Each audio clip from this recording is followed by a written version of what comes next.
أما بعد فأعوذ بالله من الشيطان الرجيم بسم الله الرحمن الرحيم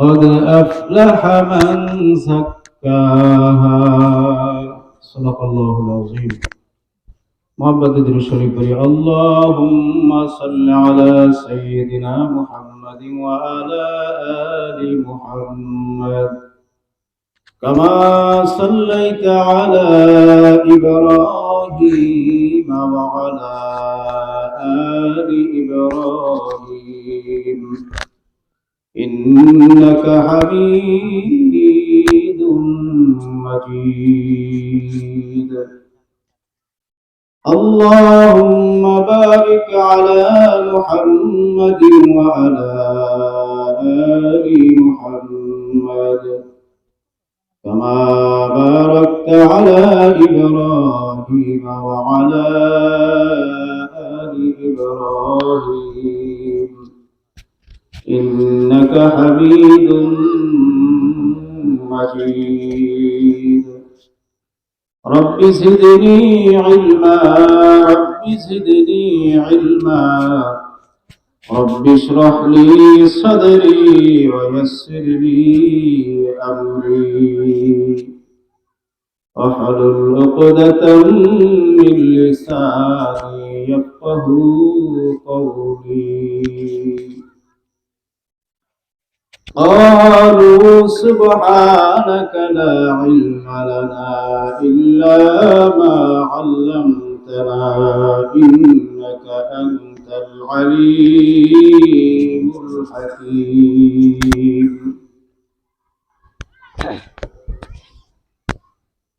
আজকের এই মহতি জলসার প্রধান আলোচক ও প্রধান অতিথি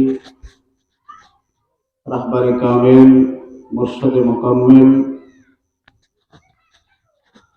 দক্ষিণ বাংলার অলিকুল শিরোমণি আলহাজ হযরত মাওলানা অলিউল্লাহ সাহেব দামাত বরকাতুহুমুল আলিয়া পীর সাহেবের দওরাবনিয়া আজকে মহতি জলসার বিশেষ অতিথি হযরত উলামায়ে কেরাম আল্লাহ রাব্বুল আলামিনের দরবারে অগণিত শুকরিয়া যে আল্লাহ তাআলা আপনাকে আমাকে এই বর্তমান ফাতনা ফাসাদের যুগে সকল ঝামেলা থেকে মুক্ত রেখে ভালোবেসে মায়া করে হাসান করে আদর করে হেদায়েতের বুঝ দান করে আল্লাহ তাআলা মুসলিময় কিছু মানুষের মধ্যে আপনাকে আমাকেও শামিল করেছেন এই বেহেশতের বাগানে এজন্য শুকরিয়া দান দিল থেকে বলি আলহামদুলিল্লাহ। লম্বা কোনো আলোচনা করার জন্য আমি বসি নাই, মূলত মাগরিবের পরে জিকির করার জন্য আমরা বসি। জিকির করা কোনো পীর, কোনো মাওলানা, কোনো মুহাদ্দিস, কোনো মুফাসসির, কোনো মুবাল্লিগ, এমনকি বিশ্বনবী জনাব রাসূলুল্লাহ সাল্লাল্লাহু আলাইহি ওয়াসাল্লামের নিজের নির্দেশ নয়। এই নির্দেশ হলো সরাসরি আল্লাহ রাব্বুল আলামিনের নির্দেশ। কেন আমরা জিকির করব? কারণ আমরা এই দুনিয়াতে এসে ইচ্ছায় অনিচ্ছায় বিভিন্নভাবে গুনার মধ্যে জড়িয়ে পড়ছি। আমাদের এই সাদা কলমটা দুনিয়াতে যখন এসেছি তখন আমাদের এই কলমটা ছিল সাদা এক কাগজের মতো। সাদা কাগজ বা সাদা জামার ভিতরে যেরকম কোনো দাগ নাই, আমরা যখন দুনিয়া এসেছিলাম তখন আমাদের জীবনের মধ্যে কোনো দাগ বা কালিমা ছিল না। আমরা ছিলাম নিষ্পাপ ফেরেশতাদের মতো। এজন্য আস্তে আস্তে করে দুনিয়াতে আসার পরে আমরা কালিমাযুক্ত হয়ে গেছি, গুনার ছাপ আমাদের দিলের মধ্যে লাগিয়ে আমরা অপবিত্র হয়ে গেছি, আমরা দাগী হয়ে গেছি, অপরাধী হয়ে গেছি। এই অপরাধ থেকে বেঁচে আসার জন্য, মাওলার মাহবুব হওয়ার জন্য আল্লাহ রাব্বুল আলামিন একটি ঔষধ বাতায় দিয়েছেন, সেটা হলো মাওলা পাকের জিকির। দুনিয়াতে সব কলুষ মুক্ত এবং ময়লাযুক্ত জিনিস থেকে বেরিয়ে আসার জন্য যেমন সেই জিনিসকে ধৌত করে পরিষ্কার করে আবার পরিচ্ছন্ন করার পদ্ধতি আছে, আমাদের দিলটা যদি অপরিষ্কার হয়ে গেছে কিন্তু এরও পরিষ্কার করার আল্লাহ পদ্ধতি রেখে দিয়েছেন। এই পদ্ধতি অনুসারে যারা সিস্টেম অনুসারে তাদের জিন্দেগিকে পরিষ্কার করেছে, আল্লাহর কাছে তারা দামি হয়েছে। আর যারা এই পদ্ধতি অনুসারে নিজের জীবনকে পরিশুদ্ধ করতে পারে নাই, তারা বেদামি হয়ে গেছে, হালাক হয়ে, ধ্বংস হয়ে, ধ্বংসের অতল গর্ভে নিবন্ধিত হয়ে কবরে চলে গেছে। তো আমরা সেই ধ্বংসের নিবাদিত, ধ্বংসের অতল গর্ভে তলিয়ে গিয়ে ধ্বংস হয়ে দুনিয়া থেকে বিদায় হতে চাই না। আল্লাহর হুকুম মতো আমরা জিকির করে আমাদের জীবনকে ধন্য করতে চাই। এজন্য আল্লাহ রাব্বুল আলামিনের রাহে আমাদের জিন্দেগি গঠন করতে হবে। এজন্য কবি বলেন, জিন্দেগি মে বন্দেগি তু কর না হে, जिंदगी में बंदगी तू कौन है, जिंदगी में बंदगी शर्मिंदा है, जिंदगी में बंदगी शर्मिंदा है। आया तो हम कुछ न कुछ खरीदने को, जैसे है रोशन मेरे कल्ब रूह हो, और न कोई चाहा तो जहां में नहीं, और न कोई चाहा तो चाहा में नहीं, जिंदगी में बंदगी तू कौन है, जिंदगी में बंदगी तू कौन है, जिंदगी में बंदगी शर्मिंदा है, जिंदगी बंदगी में शर्मिंदा है। दुनिया में हो दुनिया का तलबगार न हो, बाजार से गुजार खरीदने को, दुनिया में हो दुनिया का तलबने को, बाजार से गुजर खरीदने को, ए दुनिया एक मिसल फूल, ए दुनिया एक मिसल कागज फूल है, जिंदगी में बंदगी शर्मिंदा है। कवि अल्प कथार ভিতরে বলেন, এই জিন্দেগিটা হলো একটা কাগজের বানানো ফুল। কাগজের ফুল যেরকম পানিতে ভালো থাকে না, কিছু সময় পর তার রং, তার ডিজাইন, তার সৌন্দর্য শেষ হয়ে যায়। ও দুনিয়ার মানুষেরা, এই জীবনের আমাদেরও মিসাল হলো কাগজের ফুলের মতো। আমাদের জিন্দেগিটা দেখতে না দেখতে সব বর্ষ হয়ে গেল। আজকে যদি জিন্দেগির দিকে তাকাই, মনে হয় যেন সেদিনও টকবগে এক যুবক ছিলাম। সেদিনও নাদুস নাদুস চেহারা ছিল, মুখের ভিতরে দাড়ি ছিল না, শরীরের চামড়াটা কত সুন্দর ছিল, চেহারাটা কত সুন্দর ছিল। দেখতে না দেখতে কাগজের ফুল যেরকম শুকায় যায়, আপনার আমার জিন্দেগিটাও কেমন জানি শেষ হয়ে গেল। মানুষ যেরকম স্বপ্নে দেখি, এই স্বপ্নে ঘুমায় আছি, মামা বাড়িতে বেড়াতে গেছি, রাস্তায় দৌড়াদৌড়ি করেছি, পুকুরে ডুবাডুবি করেছি, বিভিন্ন রকমের অন্যায় করেছি, মামা ধরে মার দিতেছেন। এই ঘুমের ভিতরে কান্না করে উঠে গেছি, উঠে দেখি আসলে বাস্তবে কিছুই না। এই দুনিয়ার জিন্দেগিটা হলো একটা স্বপ্নের ঘরের মতো। স্বপ্নে যেরকম আমরা অবাস্তব জিনিসগুলি দেখতে থাকি, আমরাও দুনিয়ার কল্পনার সাগরে ডুব দিয়া, বিভিন্ন রকম আশা বর্ষার মধ্যে ডুব দিয়া থাকি। যখন এই জিন্দেগি শেষ হয়ে যাবে, তখন বুঝবো যে আসলে এই দুনিয়া কিচ্ছু না, সব ছিল স্বপ্ন। প্রিয় ভাইরা আমার, আল্লাহ রাসূল সাল্লাল্লাহু আলাইহি ওয়াসাল্লাম বলেন, এই দুনিয়াতে যিনি 100 বছর হায়াত পাবে, হাসরের ময়দানে মনে করবে ওই লোকটা, আমি যেন ঘরের এক দুয়ার দিয়া আমি প্রবেশ করেছিলাম ঘরের মধ্যে, অন্য দুয়ার দিয়া আমি বাহিরে বের হইয়া গেলাম। এই সংক্ষিপ্ত জীবনের ধোঁকায় যদি পড়িয়া যাবে, তার চাইতে হতভাগা, কপাল পোড়া আর দুর্ভাগ্যবান ব্যক্তি আর কেউই হইতে পারে না। এজন্য কবি বলেন, জিন্দিগি মে বন্দিগি তু কর না হে, বান্দারে তোমার জিন্দিগি থাকতি তুমি বন্দিগিরি শুরু করিয়া দাও। তোমার জিন্দিগি তো সুন্দর, আল্লাহর রাহে যদি তোমার জিন্দিগিটাকে বানাইতে পারো, এই দুনিয়াতে অনেক মানুষ আল্লাহর রাহে জিন্দিগি বানাইয়া কামিয়াব হয়ে গেছে, আর আপনি আমি শয়তানের রাহে জিন্দিগি বানাইয়া ধ্বংস হয়ে গেছি। হযরত বিলাল রাদিয়াল্লাহু তাআলা আনহুর মতো কালো কুৎসিত এক গোলাম আল্লাহর রাহে জিন্দিগি বানাইয়া এত বড় কামিয়াব হয়ে গেলেন। হযরত বিলাল রাদিয়াল্লাহু তাআলা আনহু মসজিদে নববীতে আযান না দিলে পূর্ব আকাশ পরিষ্কার হয় না। হযরত হাসান হুজুর রাহমাতুল্লাহি আলাইহি আল্লাহর বন্দেগী করিয়া নিজের জিন্দেগিকে আল্লাহর রাহে সাজাইয়া এমন এক জিন্দেগি, এমন এক সফলময় জিন্দেগি পাইছেন। আল্লাহ রাব্বুল আলামিনের কাছে যা বলছেন আমার আল্লাহ সব কবুল করে নিয়েছেন। এই জন্য কথা হলো একটা, আজকের ওয়াজ মাহফিল যা কিছুই করা হবে, পীর সাহেব হুজুর আলোচনা করবেন, বিশেষ অতিথি আলোচনা করবেন, গেল কালকে আলোচনা হয়েছে, সব কথার মূলে হলো আমাদের জিন্দেগিকে আল্লাহর সন্তুষ্টির লক্ষ্যের দিকে চালাতে হবে। আমার আল্লাহ যেটা পছন্দ করে আমাদেরও সেটা পছন্দ হতে হবে। আমার মাওলা যেটা পছন্দ করে নিজের কাছে যতই প্রিয় হোক না কেন ওইটাকে ছেড়ে দিতে হবে। মা আতাকুর রাসূল ওয়া মা নাহাকুম আনহু ফান্তাহু।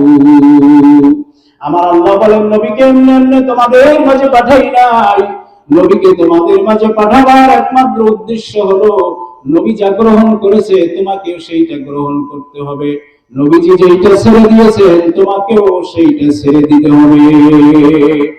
প্রিয় ভাই সাহেব, এজন্য বলা হয়েছে দুনিয়া একটা বাজারের মতো, আমরা বাজারের মধ্যে চলাফেরা করব, আতে হাম কুছ না কুছ খরিদনে কো।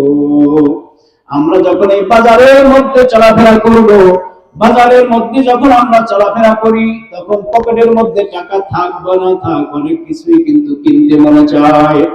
এজন্য কবি বলেন, হে আমার ভাইরা, দুনিয়াতে চলার মধ্যে অনেক জিনিস তোমার চোখে পড়বে, কিন্তু খবরদার খবরদার এসব কিছুই তুমি খরিদ করতে পারবে না। কারণ হলো দুনিয়ার বাজার করার জন্য তুমি দুনিয়াতে আসো নাই। তবে হ্যাঁ, তুমি কিসের জন্য দুনিয়াতে আসছো? যে সেহরৌসন মেরে কলবরু, তুমি একটা জিনিস খরিদ করার জন্য এই দুনিয়াতে আসছো, তোমার কলবটাকে নূরানি বানাবার জন্য, আল্লাহ ওয়ালা হওয়ার জন্য তুমি দুনিয়াতে আসছো। দুনিয়াতে কোনো জিনিস যেমন খরিদ করা ছাড়া পাওয়া যায় না। ঘরের ভিতরে আপনার 1 কেজি লবণ লাগবে, বাজার থেকে কিনে আনতে হবে। 1 কেজি চাল লাগবে, বাজার থেকে কিনে আনতে হবে। আপনার এই 1 কেজি হলুদের গুঁড়া লাগবে, বাজার থেকে কিনে আনতে হবে। খরিদ ছাড়া, ক্রয় করা ছাড়া আপনি ঘরে কোনো জিনিস আনতে পারবেন না। ঠিক আপনার এই দুনিয়ার বাজারে এসে কলবটাকে নূরানি বানাতে হবে, কলবটাকে নূরে মুনাওয়ার করতে হবে, তাহলে ওই জিনিসটাও আপনার বাজার থেকে কিনতে হবে।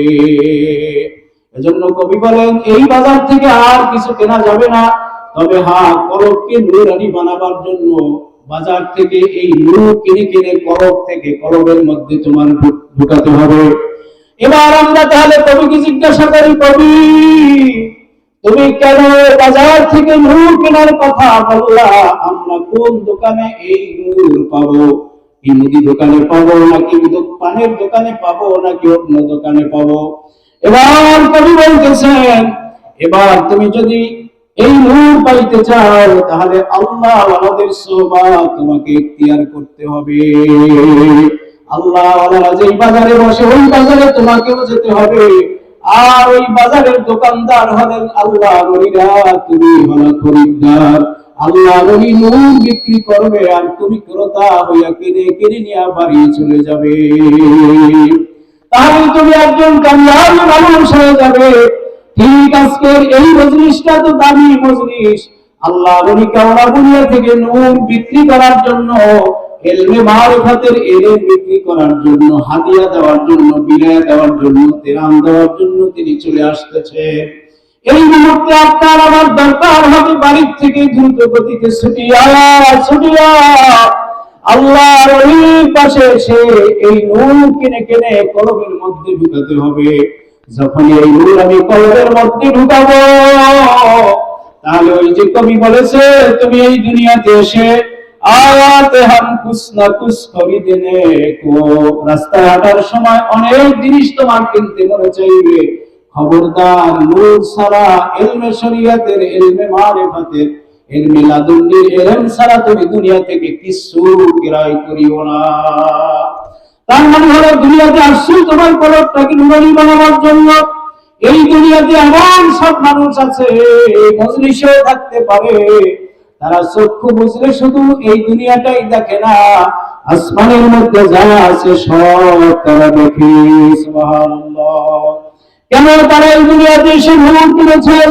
তারা দুনিয়ার বাজার থেকে কিছু খরিদ করে নাই। দেখবেন ওই মানুষগুলা দুনিয়ার গরিব, ঘরের ভিতরে চাল নাই, টাকা নাই, পয়সা নাই, জনতা নাই, ক্ষমতা নাই, কিন্তু সারসিনার মাহফিলে যায় নূর কেনার জন্য, সরমনার মাহফিলে যায় নূর কেনার জন্য, পাঙ্গাসিয়ার মাহফিলে যায় এই নূর কেনার জন্য, এই কেওড়া দুনিয়ার মাহফিলে যায় নূর কেনার জন্য। দেখবেন কিছু সব মানুষ মাহফিল শুরু হওয়ার, সারসিনা সরমনায় মাহফিল শুরু হওয়ার একদিন আগে গিয়া মাহফিলে হাজির। ওই মানুষগুলা কেমনে হুজুরের সামনে একটু বসবে, স্টেজের সামনে কেমনে বসবে, এই জন্য বাড়ির গরু বছর জায়গা জমি সংসার সব ফালাইয়া 2 দিন 1 দিন এমনকি 1 সপ্তাহ আগে স্টেজে তুলে জায়গা নাই। কারণ সে জানে অনেক মানুষ যদি আমাদেরকে জিজ্ঞাসা করে, বলে বছর মাহফিলে যাবেন কিনা, বলে হ্যাঁ যাবো তো, তবে মোনাজাতের দিন যাবো, অথবা যাবো তো দ্বিতীয় দিন যাবো, যাওয়া তো লাগে, মুরিদ হয়েছি, না গেলে মানুষে কি বলবে, দায় সারার জন্য আমরা যাই।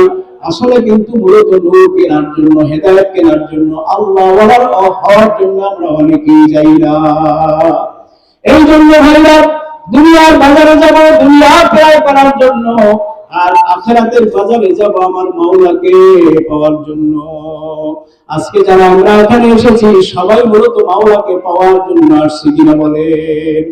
যদিও মানুষ কম হোক, আমার এদিকে ওদিকে তাকাবার কোনো দরকার নাই। মানুষ কম হলে আমার তো কোনো সমস্যা নাই। এই মাহফিলে যদি একজন মানুষও না আসতো, আর আমি একা যদি আসতাম, আর আল্লাহ যদি আমাকে মানে মারিফতের ইলম ঢালিয়ে দিত, আল্লাহ যদি আমাকে পছন্দ করিয়া নেয়, আল্লাহ যদি আমাকে তার বন্ধু হিসাবে মকবুল করিয়া নেয়, তাহলে এই জনসভায় এই মাহফিলে একজন মানুষ না আসলেও তো আমার কোনো ক্ষতি নাই। আর যদি হাজার হাজার মানুষ আসলো, আমার আল্লাহ আমার দিকে তাকাইল না। যিনি নূর দেওয়ার জন্য, মারিফাতের ইলম হাদিয়া দেওয়ার জন্য আসলেন, তিনি আমার দিকে দরদের নজর দিয়ে তাকাইল না। আমার কলবটাকে পরিষ্কার করে দেওয়ার জন্য আমার দোয়ার নজরে আমার দিকে তাকাইল না। আমার আল্লাহ মায়ার নজরে আমার দিকে তাকাইল না।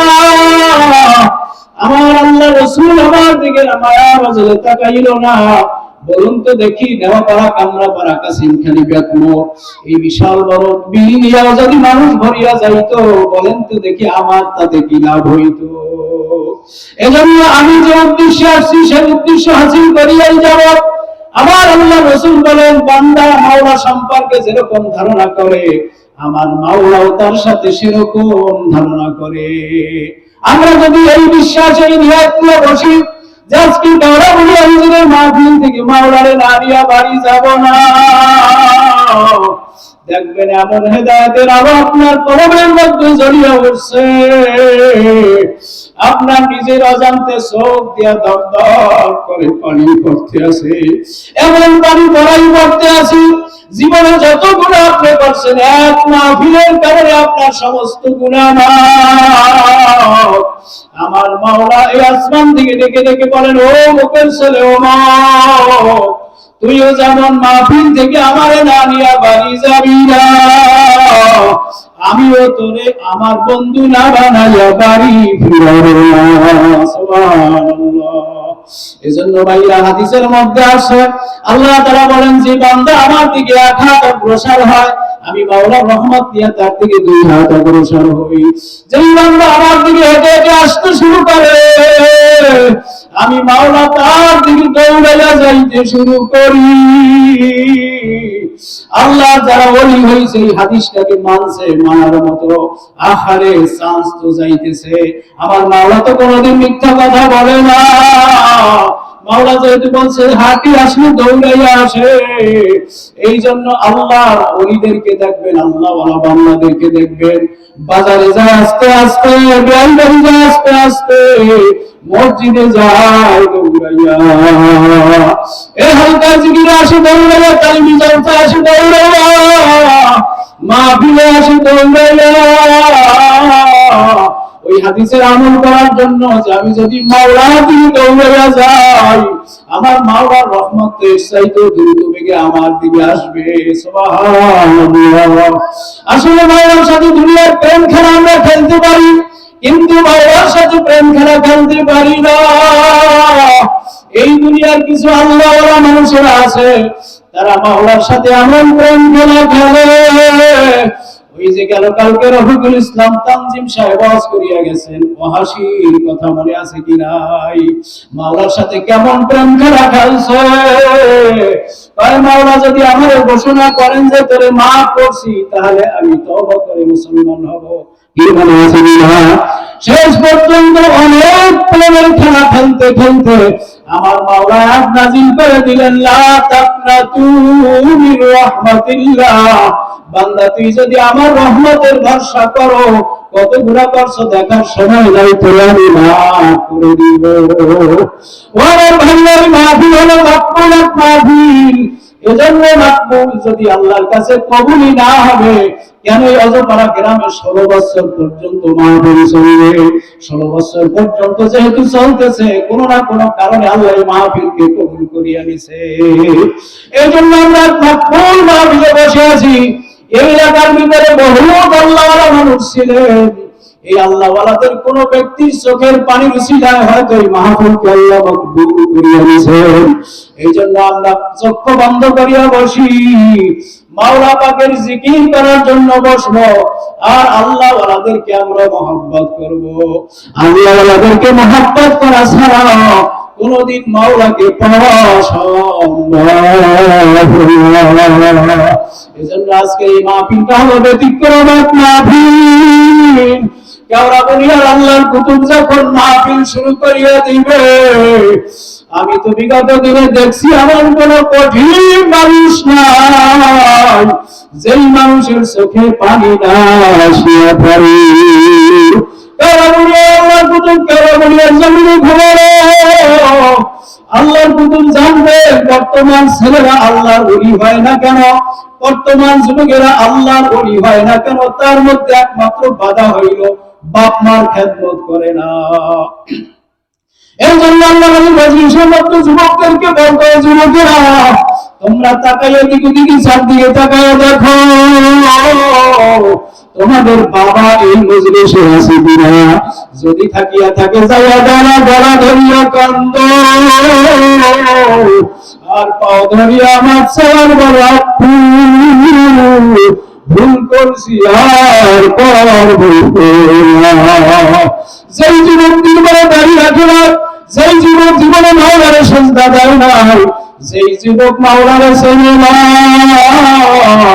ওই যুবক লাফা দিয়া বাপের গলা ধরিয়া বলে, আব্বু ভুল করেছি আর করব না। এই জন্য আল্লাহ ওলিদের ছোঁয়া আসলে মানুষ ততক্ষণে পরিবর্তন হয়ে যায়।